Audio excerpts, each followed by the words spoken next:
أعوذ بالله من الشيطان الرجيم. بسم الله الرحمن الرحيم.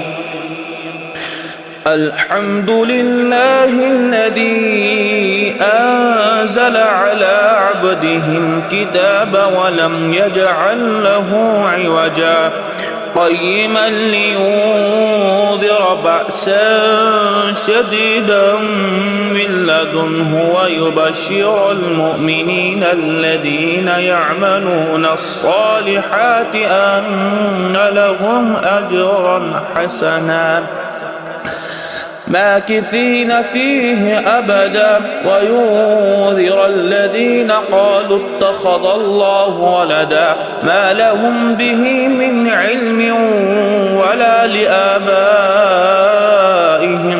كبرت كلمة تخرج من أفواههم إن يقولون إلا كذبا فلعلك باخع نفسك على آثارهم إن لم يؤمنوا بهذا الحديث أسفا إنا جعلنا ما على الأرض زينة لها لنبلوهم أيهم أحسن عملا وإنا لجاعلون ما عليها سعيدا جرزا أم حسبت أن أصحاب الكهف والرقيم كانوا من آياتنا إذ أوى الفتية إلى الكهف فقالوا ربنا آتنا من لدنك رحمة وهي لنا أمرنا رشدا